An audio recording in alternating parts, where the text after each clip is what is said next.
नमस्कार मित्रों, जय सिया राम। मित्रों, आप सभी का मेरे YouTube चैनल विराट ज्योतिष चिंतन में हार्दिक स्वागत है। मित्रों, आज हम बात करेंगे प्रकृति की, आज हम बात करेंगे पेड़ पौधों की। आज हमारे वीडियो का टॉपिक है पंचवटी वाटिका। पंचवटी वह पंचवटी नहीं जो रामायण कालीन है, श्री रामचरितमानस में वर्णित है। पंचवटी में जहाँ माता सीता और लक्ष्मण के सहित भगवान राम ने अपने वनवास के कुछ दिन व्यतीत किए थे। पंचवटी से मतलब वे 5 पवित्र और छायादार वृक्ष जो हमारे लिए बहुत उपयोगी हैं, और इन 5 वृक्षों के समूह को ही पंचवटी कहा गया है। इन 5 वृक्षों को लगाना हर प्रकार से हमें लाभान्वित करता है।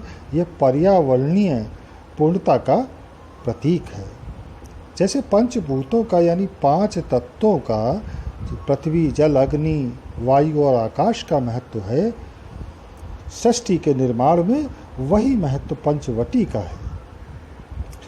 मित्रों, हमारे पूर्वजों ने, ऋषि मुनियों ने वृक्षों के महत्व को समझा था, इसीलिए उन्होंने कुछ वृक्षों को पूजनीय मानते हुए हमारी संस्कृति से जोड़ दिया।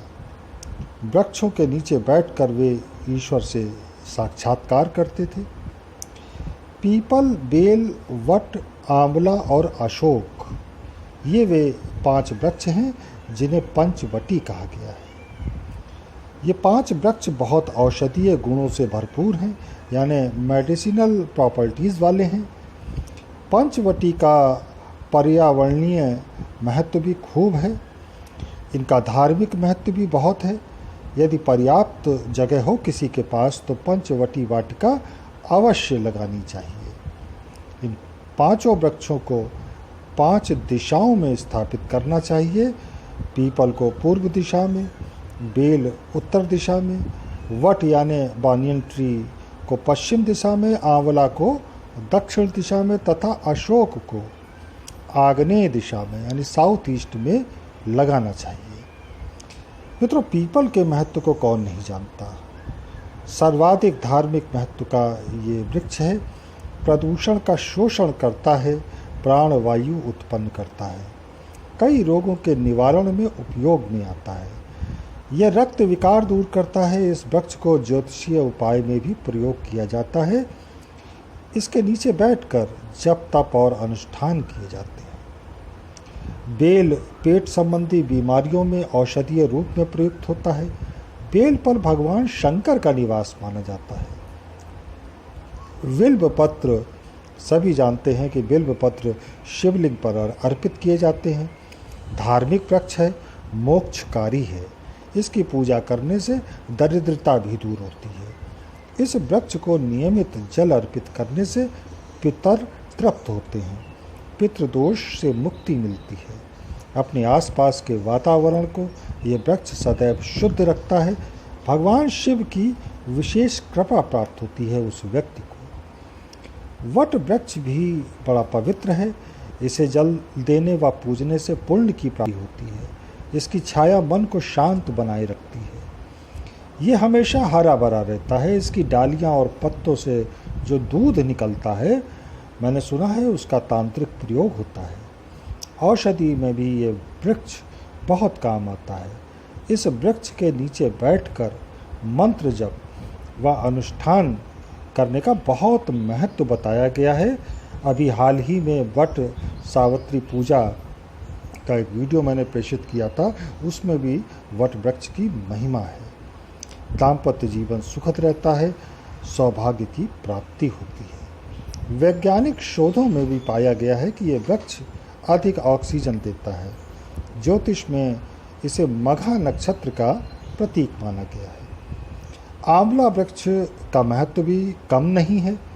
अक्षय नवमी को इस वृक्ष की पूजा होती है। धार्मिक व औषधीय महत्व है इस वृक्ष का।